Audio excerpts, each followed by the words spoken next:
Mm.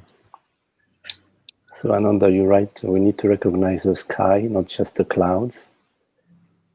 But then we see the clouds are it too. It depends what you mean by clouds.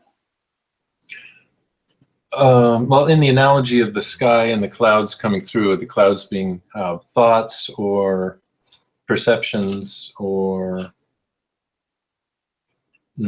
something of a relative nature, I guess. Mm-hmm. And I'm just exploring. I'm just real curious about this delicate or this interim place between retreating from the appearances and the play to peace, and then where it's fully integrated, mm-hmm. appearance and quiet background. Yeah. So what is your experience right now? Kind of floating. I don't. What are the clouds in your experience right now? Oh, the clouds being the screen, your face, because I'm not paying attention to it. But in your experience, you are seeing my face? Yeah. Well, I'm seeing the I'm seeing the pictures. Before the meditation, mm-hmm. Before the thought, I'm seeing your face. Mm-hmm.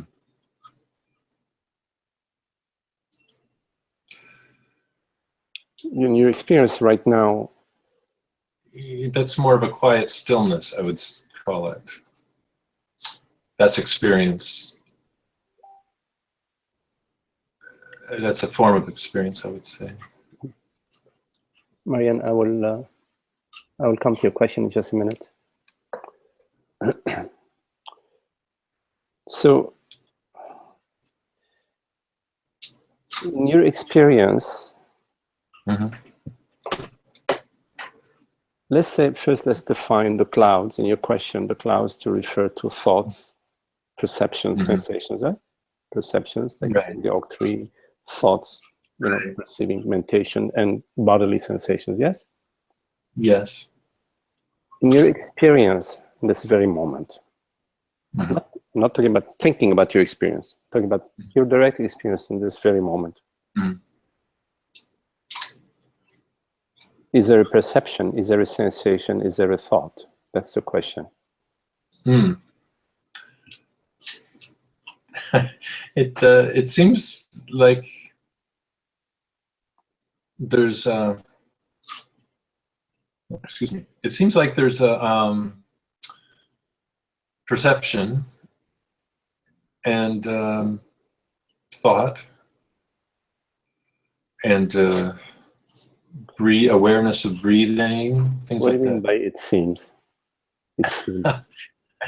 Well, it seems. Don't share with me what it seems. Just talk about your direct experience. Okay. Well, I just closed my eyes and it's a lot more spacious, I would say, my direct experience. So I'm not distracted or, noticing much with any detail. You're closing your eyes all the time when you're blinking. Mm-hmm.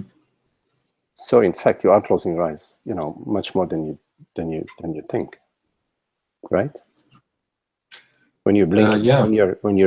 we say, I have my eyes open. In fact, your eyes are open and blink, open, blink, open, blink, right? True. So when you close your eyes, there is more spaciousness, you say? A sense of almost like you're at the hardware store and all the shelves are empty. Kind of like a little quieter that way in that regard. Yeah. And when your eyes are open, then there are perceptions, right? There are and more shapes, yeah? More tendency to have a thoughts about apparent external objects because of the input. I mean, when you close your eyes, you still perceive thoughts. Yes. I mean, the thought, my eyes are closed. Right? And when your eyes are open, the thought, gee, this is a tree. I like this tree. Right? So you're perceiving a thought, whether your eyes are closed or open. And Right. But you're not always perceiving a thought, because between one thought and another thought, there is no thought, right? Right. So between thought A and thought B, there is no thought, right? We know that. We agree, right? Right. Okay. Now, and I would say, see, what I'm not sure, my sense is that I'm also experiencing nothing and no thought, even while there's thought going on. And you know what that means, I'm not sure. But I would love to go ahead with your right. With your so between thought A and thought B, you don't perceive a thought. Right. But yet there is presence, yeah? Yes.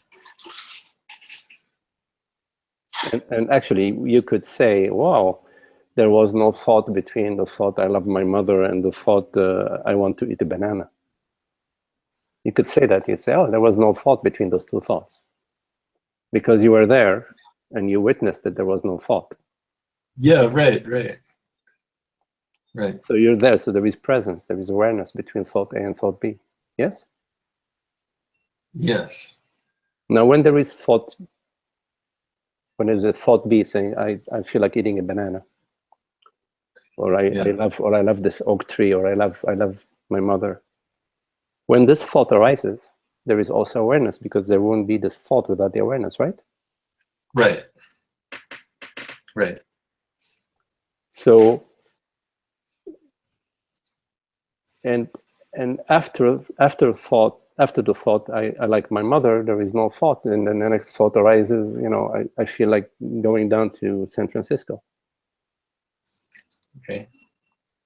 So there is thought, no thought, but there is always awareness. So what is your experience? Yeah. Is your experience of thought, no thought, or is your experience of awareness? More like continuous awareness. Because you see, the awareness arises before the thought. Because for the thought to arise, even the thought, I like bananas, you know, these cells that are forming this thought, these particles that are standing in line to form that thought. Mm-hmm. As those pixels are forming, awareness is still there. Of course, the pixels form very quickly, so it doesn't seem that there is anything forming. It seems that it's just instantaneous. But in fact, really slow it down, if there is some sort of mechanism to slow down the functioning, the firing of those neurons in the brain, you would be experiencing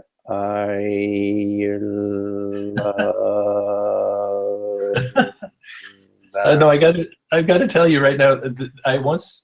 One of my last ayahuasca experiences.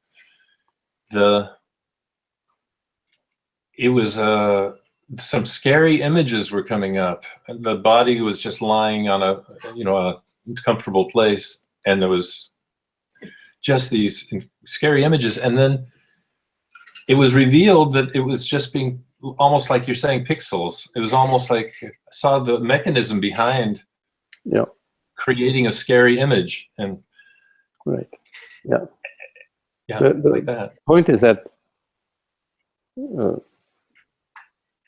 our experience is a continuity of consciousness, of awareness. It's uninterrupted awareness. Mm-hmm. And the forms, we say, okay, I'm experiencing mentations, I'm experiencing the world, I'm experiencing the body. it's sort of like awareness taking on these forms, like the ocean and its waves. Yes.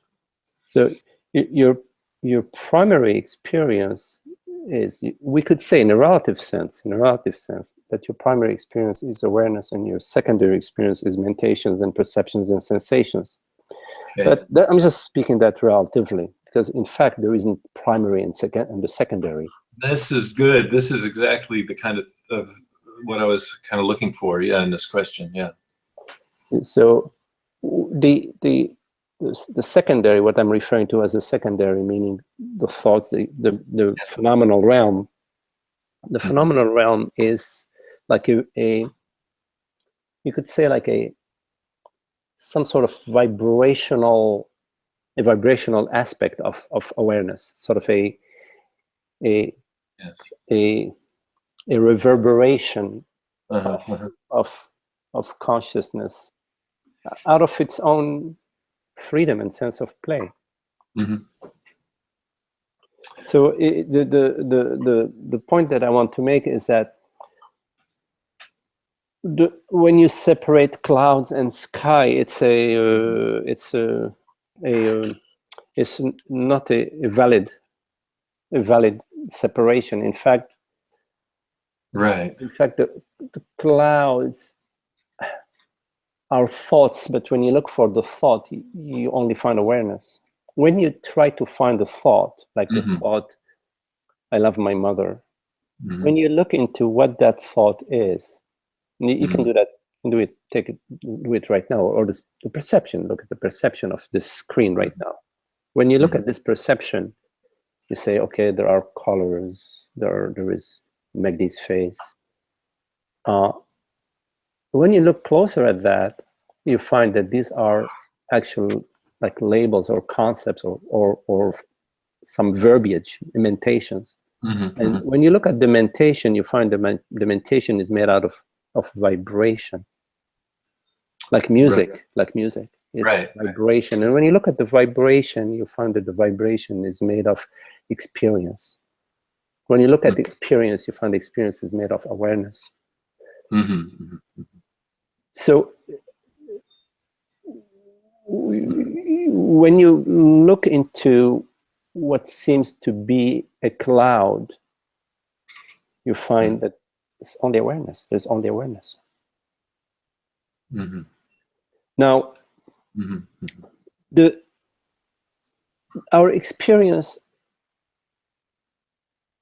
is, in most cases,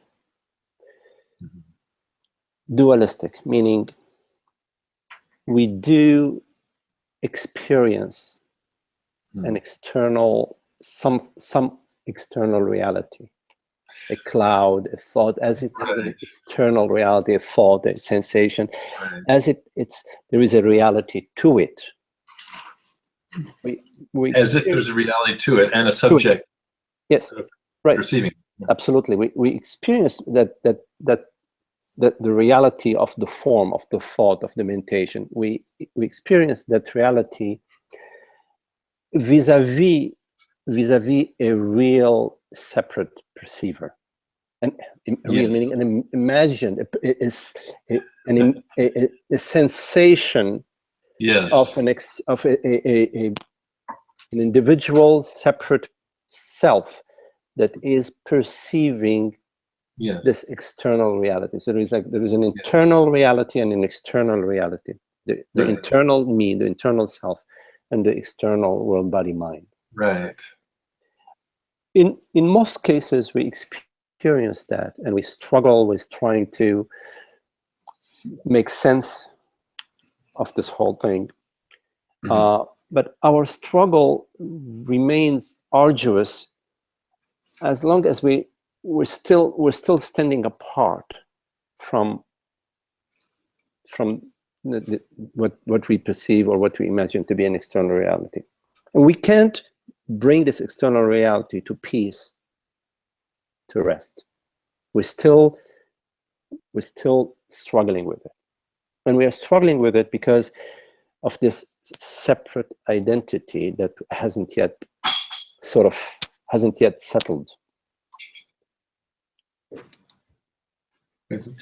Krishna, you've been quite noisy. Thank you. Thanks. Yeah. So the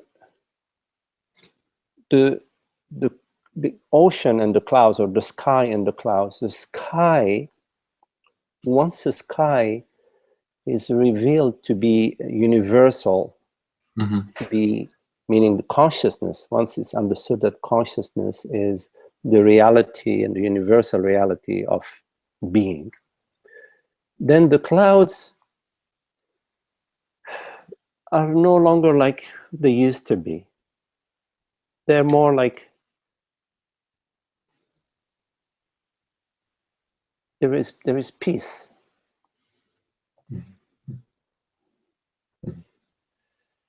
And sweetness. Yeah. And enjoyment and non-reactivity. There isn't the reactivity, right, because the separate subject is no longer struggling. It has dissolved in its reality. It has sort of returned to the stillness, to the peace. I mean, the stillness and the peace is there, but this impression that we need to rise out of the stillness in order to live, that tendency quiets down. We don't need to arise out of it in order to do, act, and be. We can just settle in it, and it does what it does. It lives. It is life. So when there isn't reactivity, because there isn't that arising, that personal arising.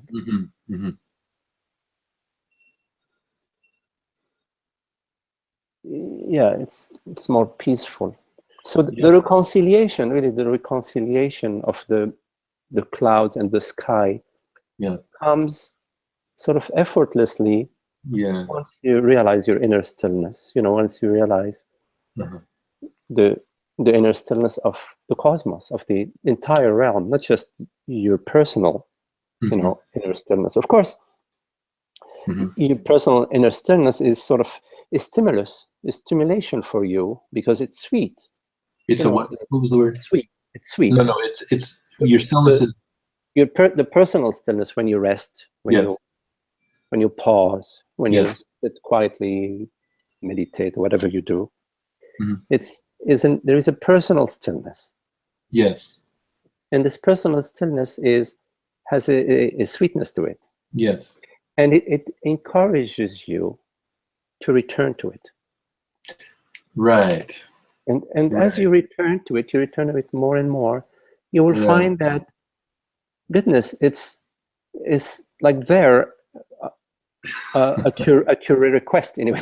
It's there more available to you than it seemed to be previously. It's like you visited it so often that it becomes more readily available to you. Yes. And it's sweet and it's happy. Yes. But then you find that the tendency to grasp it works against it.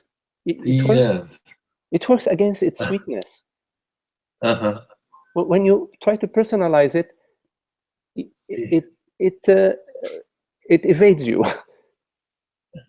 And so you realize, oh, gee, I don't need to spoil it. I don't need to personalize it. I could just enjoy it. And when you enjoy it, then you're not grasping it. And when you are not grasping it, there isn't a you. I mean, there isn't any structure around it. There's just the enjoyment.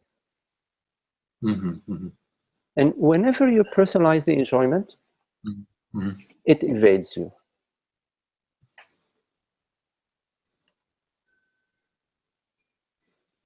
And that's what we do. We have a habit of making stories about our experience. Oh, I had a good time last year. Oh, when I did that trip, it was a really wonderful trip. We personalize the enjoyment, the stillness, the peace. Yes. And then when we personalize it, it evades us. When we don't personalize it, then we are in the impersonal being. We are naturally in that stillness. The stillness actually is there and is spoiled with the personal overlay. Yeah. So what I'm hearing, it's like the Satchitananda is, I'm getting an echo, sorry, is that Satchitananda is not a conceptual, oh, that's a wonderful, spiritual idea, but it's more like a visceral thing, like, why would I spoil this? It's the peace. It's the inner tranquility, right? Yeah, to take a me impression and give it vitality the me impression is more a physiological impression that has a functional. It's like sort of like a body-mind function that doesn't require any separate self. So the functioning of the body-mind doesn't require a separate self. It only requires the dynamism of consciousness. The dynamism of consciousness fuels and lubricates and activates the body-mind, and activates the cosmos, activates the weather, activates the ocean, activates the tide. Yes. So the me impression, as taken seriously, is like a middle manager, a useless middle manager. It's the robber. It's the one that's selling you the $5 ticket for 500. It's the narcissist, really. Yeah. But well, this is great. Yeah, I think I'm getting what you're saying. Yeah. And then I just all these beautiful positives come out of that. Not needing to push anyone, try to get anything from anyone, or no, just it's all settled. You don't need to, right? Because when you personalize your experience, you limit the joy and the freedom of the self, because you place boundaries upon it. Right. You think if I could just move my fence over 2 feet, I'd have a much nicer yard or something. Actually. Right. That's it. We place conditions upon our happiness. Right. Well, I think you answered the question from an interesting angle, and I really appreciate it. It's I really think I get what you're suggesting. Okay, Ananda. Thanks very much. Beautiful. Rhonda, I see a question, but there was a question from Marianne. Let me just find it because Marianne wrote it. Okay, here it is. So, Marianne, I'm going to copy and paste your question. This way, others could also see it in the chat box. Let me see. So that, and so Marianne writes. Okay. Okay. Then let me see. Oh, okay. Pasted. Boom. Voila. Okay. So Marianne, just looking at your question, you say, I am still stuck on the subject of suffering and forgiveness. How can a person, it just happened here in Sweden, whose 11-year-old daughter was killed by a terrorist, feel peace and love and forgiveness?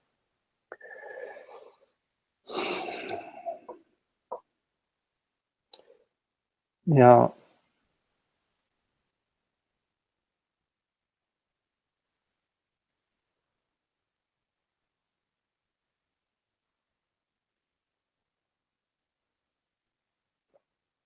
It's difficult, Marianne, to experience love and forgiveness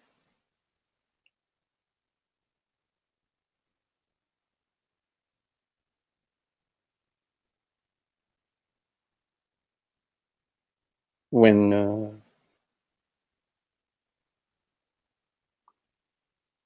we have all sorts of structures, identities, beliefs.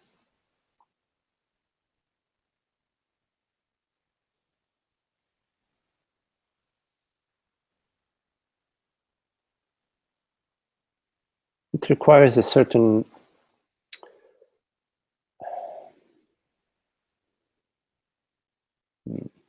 maybe a certain maturity,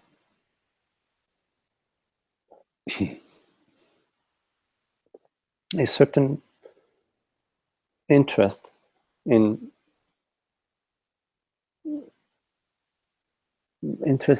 beyond just my feelings and my thoughts.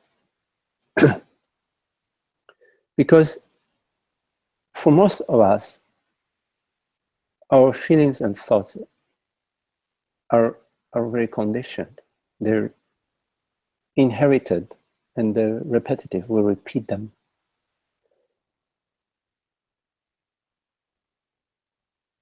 We blame, we accuse, we feel pity for ourselves, we question God. So these mechanisms are operating within us, and when the circumstances arise, then boom, that reaction gets on board. It's very difficult for us to look at ourselves naked, in our nakedness, to look at ourselves and to see a lot of our vulnerabilities. We like to be righteous about ourselves, that we're right, we know, and we have these ideas. They're like solid ideas, and we think that they're really important, but we don't realize that they stuck us. They freeze us. They prevent us from being flexible in, you say, forgiveness. I mean, forgiveness requires a tremendous amount of flexibility and love and understanding and compassion, and a great degree of letting go of our beliefs, of our ideas about a million things, about the world, about our children, about our culture, about others, about terrorists. So many ideas. So many fixed images and feelings and emotions are stored within us, and they get triggered by certain circumstances. So we sit with ourselves and we look at ourselves and we contemplate ourselves, contemplate what's going on. When we sit quietly and look at ourselves, we see all this chaos, and at some point in time, we start to become interested in what is all this stuff? What's happening here? Is this, even when things are peaceful in our world, there is chaos internally. And of course, when there is chaos that happens also in our life, then it's even worse. But irrespective of what's happening around us, there is internal chaos. And so we look at ourselves, but it's very difficult to look when there is a tragedy in our life. we need to look at ourselves in moments of non-tragedy, in normal moments, in moments of regular moments of our life. You know, driving, being at home, cook, whatever, you know, we're doing, cooking. We just sit and look at ourselves. We even when in our activities, in our daily activities, we can look at ourselves, how we're feeling about the others, and the internal judgments, self-judgments, judgments of others. So there is an interest in contemplation of the human condition that arises for us. How it arises? Sometimes it arises through tragedies, you know, and sometimes it just arises because just the interest is there. It's grace, you know. But it's all grace. Even when a tragedy happens that brings you to look deeply at what's happening within you. The world is also within you. It's not just an external world. It's within you. What you're experiencing, what your thoughts, how you contribute to the world with your thoughts and your actions, because your thoughts and your actions are together. You know, your action follows your thoughts.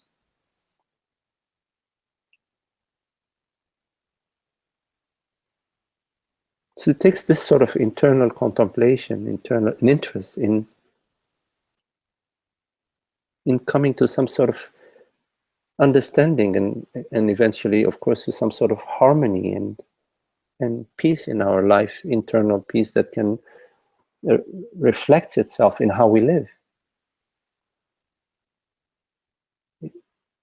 You can go from a complete lack of interest in what's happening to forgiveness and love. There is a process. Of course, there is also flashes of love and compassion that arise within us spontaneously. But for that to deepen within us and to become part of our life and how we perceive the world and we experience the world and we relate with the world, then there is a certain lived interest that we have to undertake.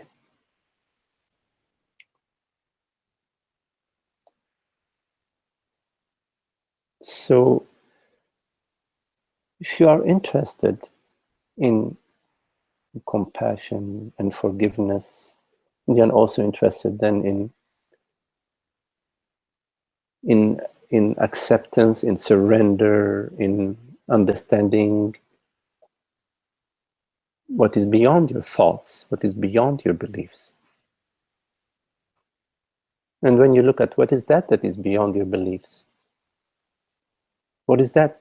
It is beyond your thoughts and your experience, meaning your phenomenal experience. You find that there is awareness. And then you start to be in touch with the peace, because awareness and peace are synonymous.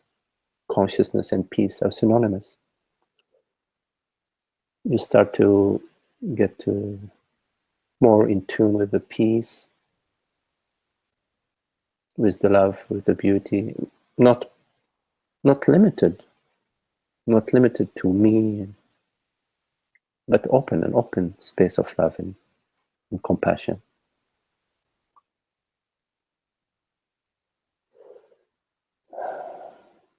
And in your question, you say, how can a person feel peace and love when their child 11-year-old daughter was killed? You know, it's God's will, birth and death. I mean, that bullet that struck this young girl could have missed her and struck an old man who maybe was 10 feet away. And then somebody would have lost their father or grandfather. So it's birth and death of the body-mind is in God's hands. At any moment, there can be an ending of this body-mind.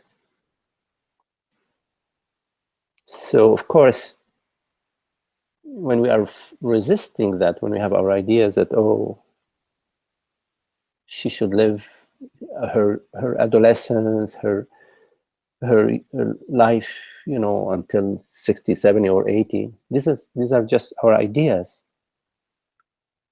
but they're not God's will. So we are, in a way, disagreeing with God's will. Of course, I'm not saying we don't feel sadness. Don't misunderstand what I don't mean that. We can still feel sadness and the love, but go, oh, why did he do this to me? Why did God do this to me? God gives life and death, you know, infinite. In this very moment, thousands, tens of thousands of body minds are being born and dying. Some body minds, some people die from disease at a young age, some accidents, some or earthquakes and tsunami.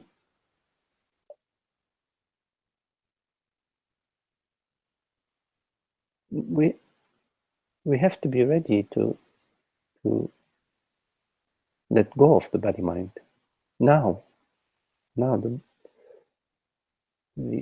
Our attachment to the body mind is misplaced. Our attachment should be to God, to consciousness, to the source. Of course, I'm not saying we don't celebrate and enjoy, you know, our family, our friends, and our neighbors. Of course we do. We don't. We enjoy our body too. We eat, we dance, we go for walks, we rest. All of that is a beautiful celebration, but we don't need to place conditions. Or the suffering comes from believing that I am the body-mind. Body-mind is something we experience. It's very beautiful. Like we experience our friends, our neighbors, nature, the flowers, the bees, the butterflies, the body-mind. It's something we experience. It's not what we are. So this man, his experience of his daughter come to an end. But that doesn't mean it's the end of consciousness. It's just the end of this experience. But not the end of the love. The love that he has for his daughter is just a sample of the love, the universal love. Love we celebrate with each other is an expression of the grander love, the borderless love of our heart, the universal heart, you see? So we are open to that. We're open to the universal love, and we celebrate the specific love that arises in our life. But when it goes, it's just changing, because now this man can share his love and express his love and experience the love in so many other ways. And even feeling the sorrow is a form of love, because there is consciousness in that sorrow, and consciousness is love. Everything we experience has love in it. We just need to sort of open ourselves to that, to see that.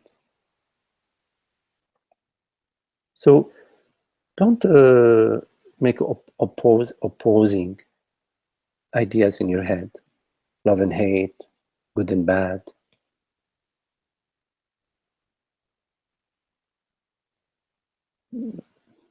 It's It's an open space that the heart of it is the stillness, the aware, awake stillness of being, which is this aware presence. You see, you have to go to the source, turn your attention to the source. So you start by noticing the stillness within, and you notice that this stillness is borderless.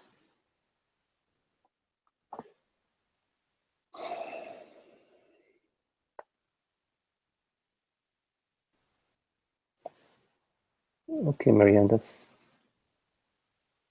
what I have to say now about your question. So, Rhonda, hello Rhonda, you're right. It seems that likes and dislikes make up the waking state entity. Do we need to eliminate the likes and dislikes to know the truth? Do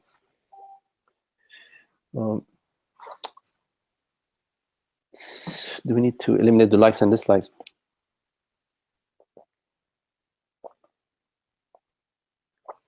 Well, as long as you don't define yourself, Rhonda, you don't define yourself based on your likes and dislikes, then your likes and dislikes then refer to the body-mind tendency. You know, some body minds like a lot of activity. Some body minds are more quieter. Some body minds are drawn to music. Others are drawn to nature. So the likes and the dislikes, if you don't personalize, meaning if you don't define yourself by your likes and your dislikes, then you just recognize those likes and dislikes and you honor them as best as you can. There's some people, their body is an early morning body, you know, they, for whatever reason, they're very energized in the morning. Others, they're slow at rising. Some body minds are very conceptual and intellectual. They're attracted and they get some joy and excitement and juice out of symbolism, mental symbolism. Others cannot stand it. They're more like facts, sort of want to stick with gravity.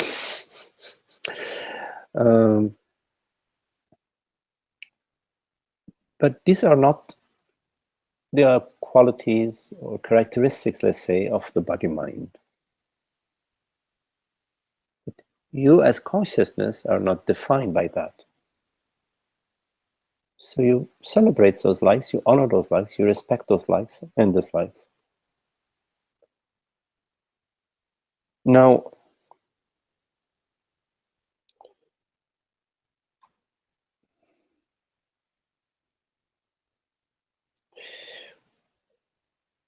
there are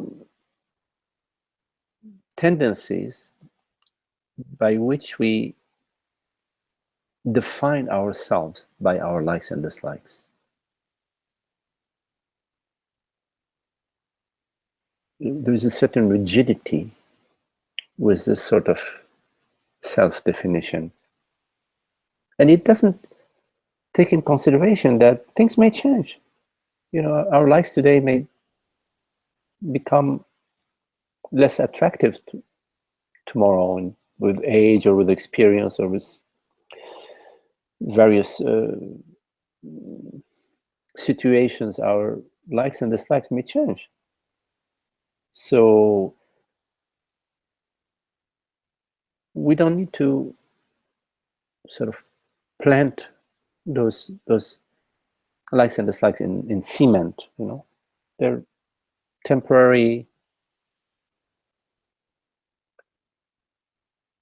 tendency, temporary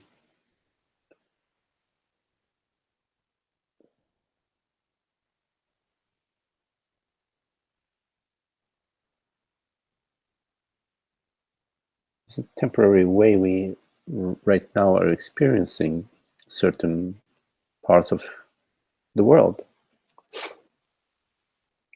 Now, we could all agree that, or most of us would agree, that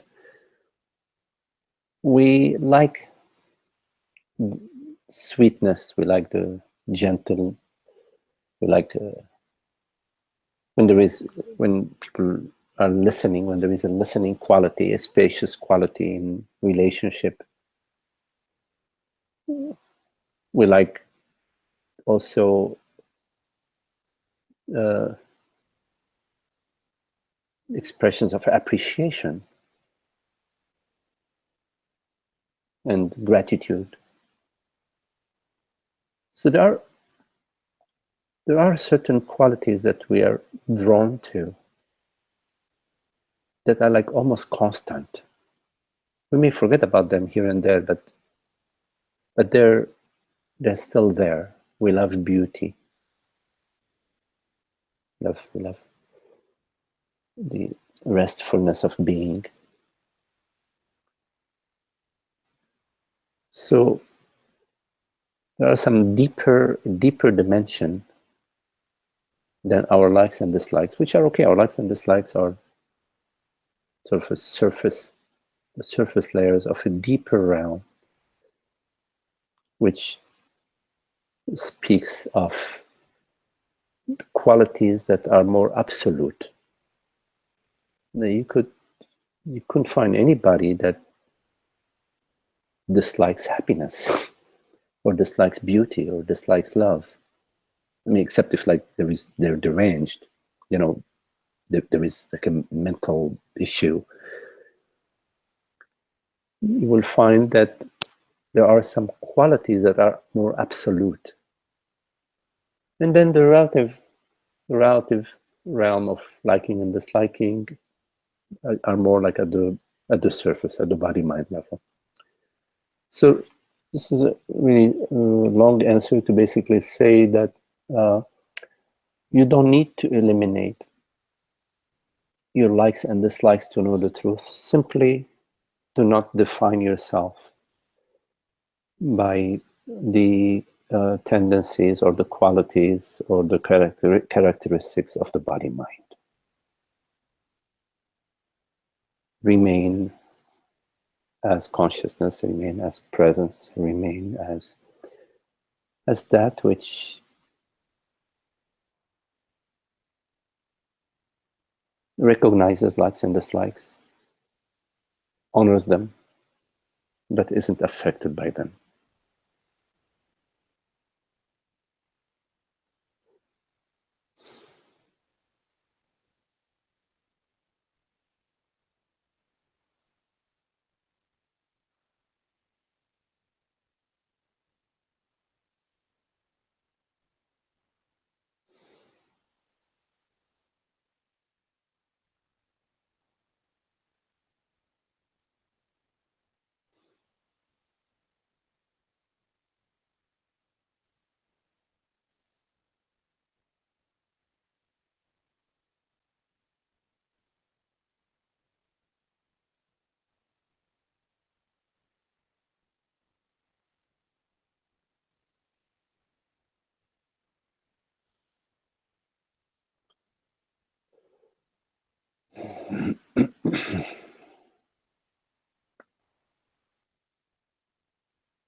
Ananda, you write, looking for the clouds in the clear sky to change or disappear is an old paradigm view. You know, the clouds, as we were referring them earlier, we were talking about thoughts, sensations, mentations, perceptions. They are constantly changing, aren't they? Yeah, true. Just as well, I could say we don't need them to be fixed or to change. They're just what they are. Yeah, we just noticed that that they're changing, but more interesting is to notice the changeless, because the changeless is where the peace is where the source is where the ground of being is. And the changing is just wonderful. I mean, it's not where the juice is. I mean, meaning it's not where, it's not the source of the peace and the happiness. This reminds, what you've been saying reminds me of the teachings of Ramana, which I was very, very much into, have been very much into. And just pointing back to the source, it's like what you talk about philosophy, or you talk about family life, or whatever it is, and the pointer was always back to the source that holds it all and that's happy in itself. That's what I'm hearing. Yeah, because we love the peace, the happiness, the joy, that's what we love. And this is why we turn our attention to the source, because the source is the stillness of being, the openness of being, the borderless presence. It has no opposite. And happiness and freedom, it has no opposite. They're absolute. There isn't an opposite to happiness. There isn't an opposite to freedom.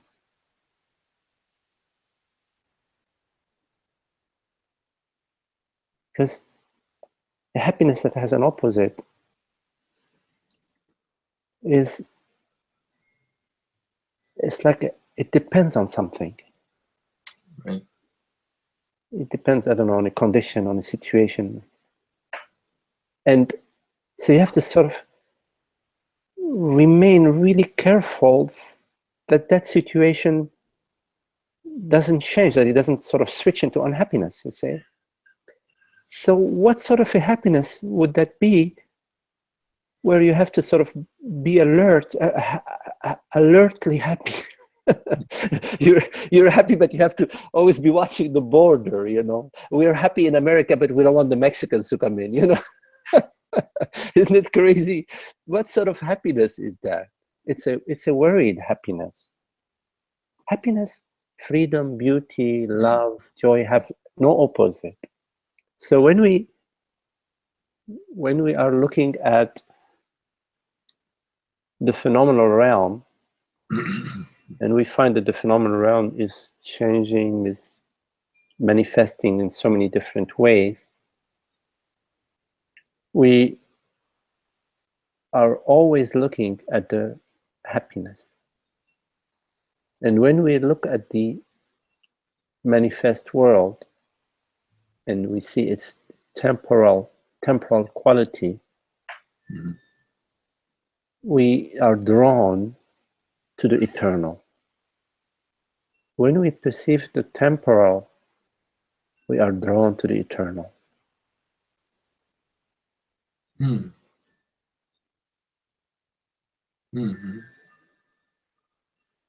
maybe there's even something about recognizing that the happiness that seems to be dependent on the object is not actually. Yes. It's just for a moment you're not worried about it. Yes, it's actually shining onto the forms as opposed to being dependent on the forms. Mm-hmm. And so when we look at the phenomenal realm and we notice the phenomenal realm is so ephemeral, we are drawn to the source that creates it, that shines it, that forms it. So we're automatically drawn to the source of that phenomenal. So when we say, what is this world? When we say, wow, what is this? What is this world? It's magnificent, or whatever we say about it. We are drawn to understanding its source, understanding it beyond just what it looks like, what it appears like. Mm-hmm. So in a way, like, our curiosity is a sample, is a caricature of our fascination with the self, of our love for the self. We want to understand the world. We want to know more about it. Is an expression, sort of a one facet, one facet of our love for the ultimate understanding. You're kind of looking what's deeper, a little deeper. There is a passion, in wanting to know things about the world. Mm-hmm. We really want to understand it. Mm-hmm. And maybe what in a scientific way, or in some metaphysical way, or whichever way we're trying to, or energetic way, we're trying to understand this phenomenal realm. And these various expressions in which our interest takes in the world, behind them, what unites them is our love for truth, our interest in truth. And eventually we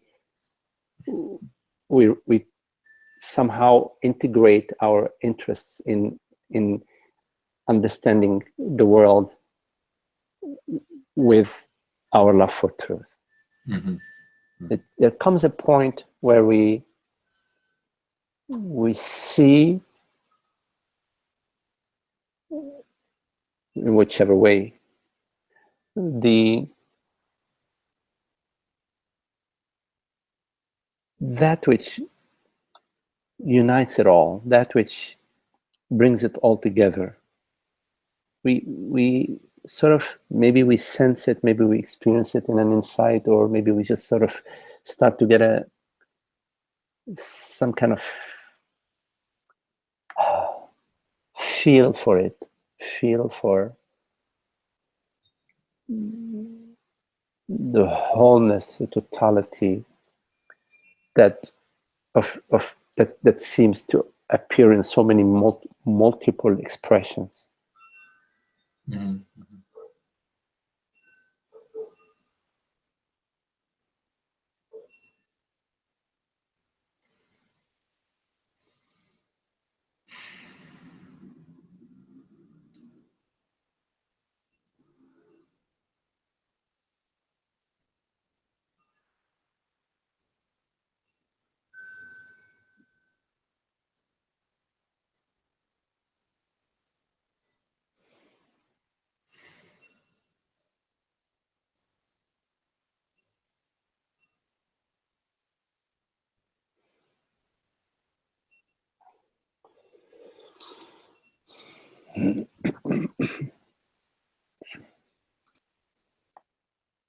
See, I think, let's see.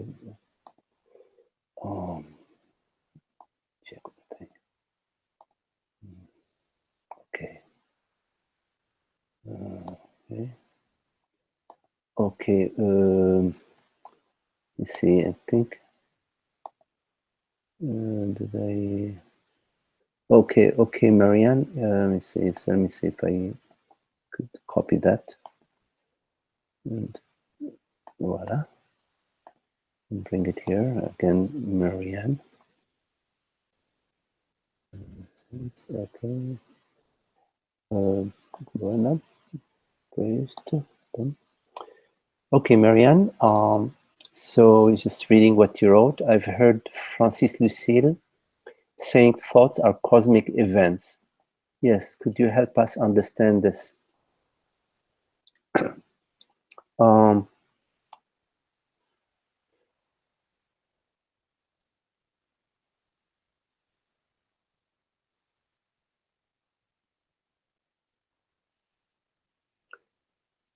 So the way we experience thoughts is we witness them. We perceive the thought, I would like to have some strawberry ice cream. So that thought appears to us and we perceive it, and then our action will follow the thought. If the thought arises and there is no, the next thought is not, oh, it's not good for you to eat strawberry ice cream, it's too late at night. If that thought doesn't arise, you may find yourself having some strawberry ice cream. And if the next thought that arises is, oh no, it's too late now, if you eat strawberry ice cream and before going to sleep, you know, it's going to, you're not going to sleep very well, you may not have strawberry ice cream. So not just your thoughts, you're not only just witnessing your thoughts, in fact, your actions are also coming via your thoughts.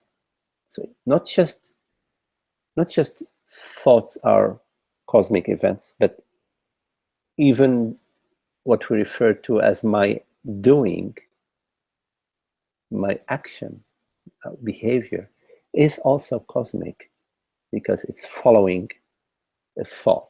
Now, the thought is not something that I think as a person.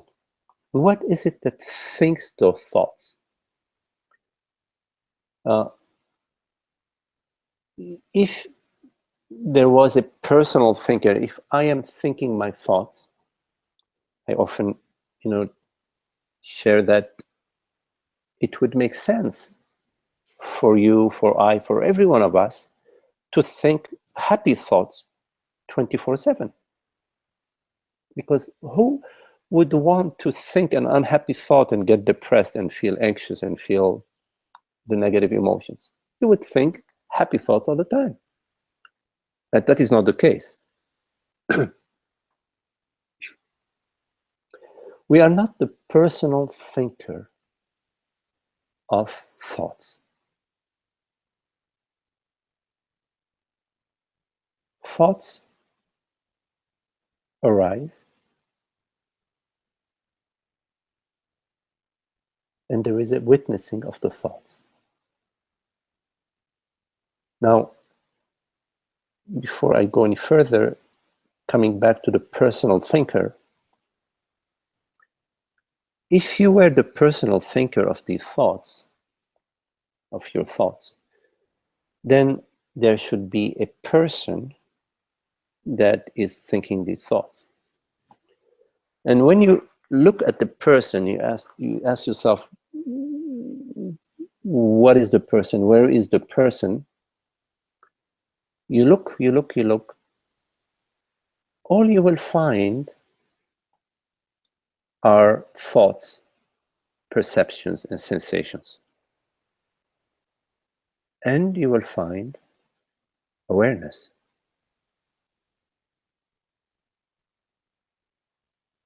Awareness of the thoughts, awareness of the perceptions, awareness of the sensations, and just awareness of awareness. But you will not find a person.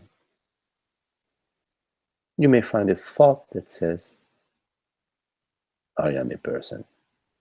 You may find sensations that say, with a thought that says, oh, this sensation is the proof that I'm a person, which is basically a thought stuck onto a sensation and trying to create a reality called a person. But you will not actually find a person. So not finding a person, and again, you have to do that in your own, you have to come to your own clarity about that. Then how could there be personal thoughts if there isn't a person?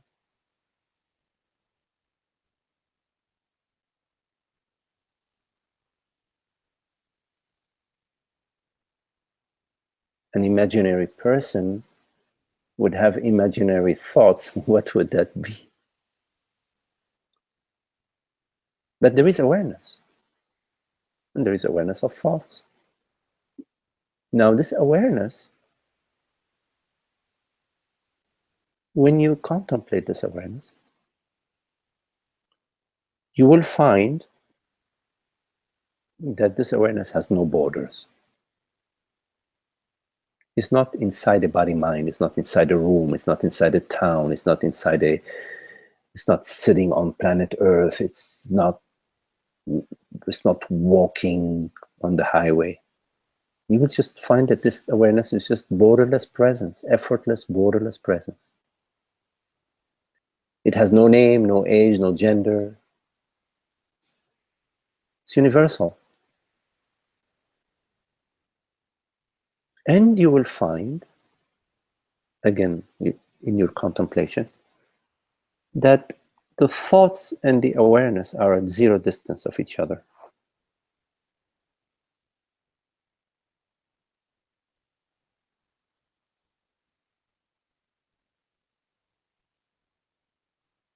The perception and the awareness are at zero distance of each other.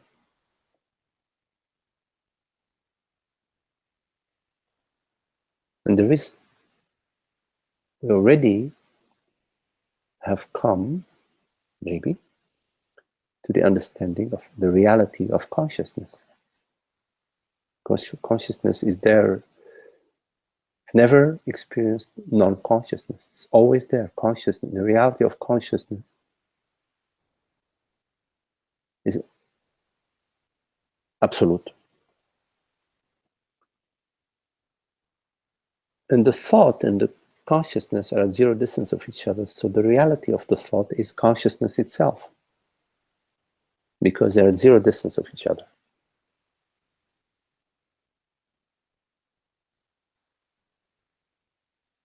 So you could say, in a relative way, that the thought arises out of consciousness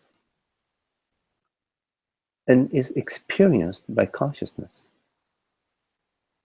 It is without consciousness, what would be a thought?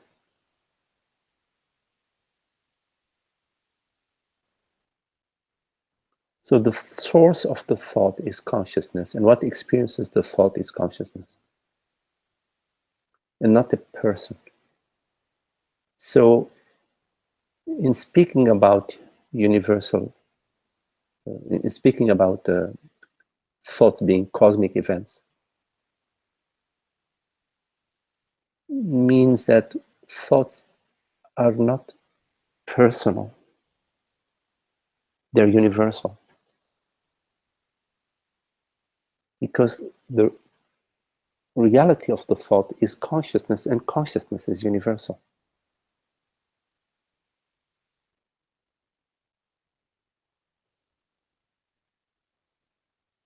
Cosmic events meaning they're events that reality of which is consciousness, universal consciousness.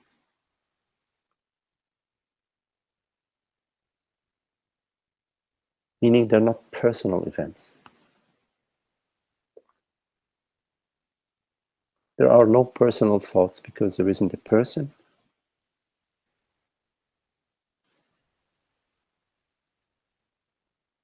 And the reality of the thoughts is the consciousness that perceives them, which is universal.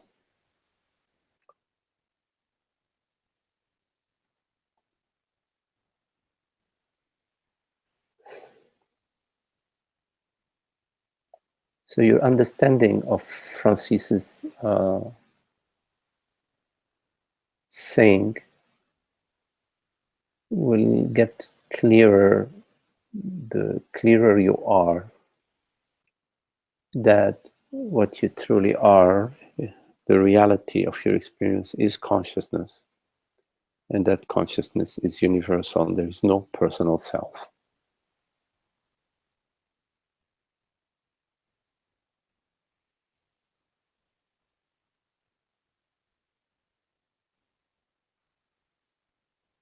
Consciousness is the cosmic dreamer that dreams all thoughts, all perceptions, all sensations. The entire cosmos is consciousness dream.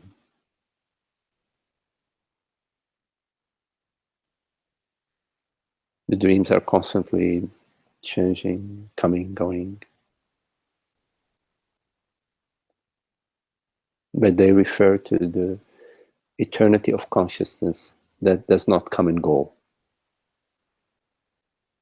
that has no opposite,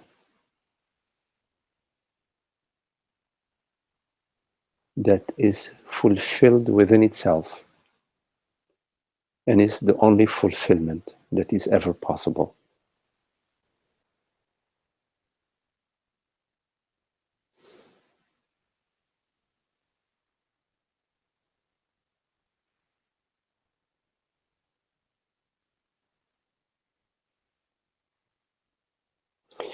Well, with Francis, you're in very good company, so.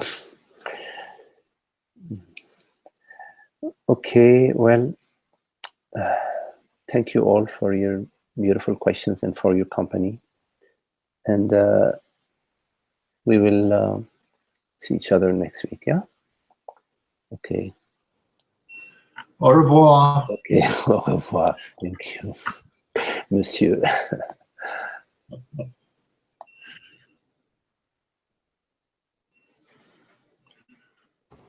Okay, that's good.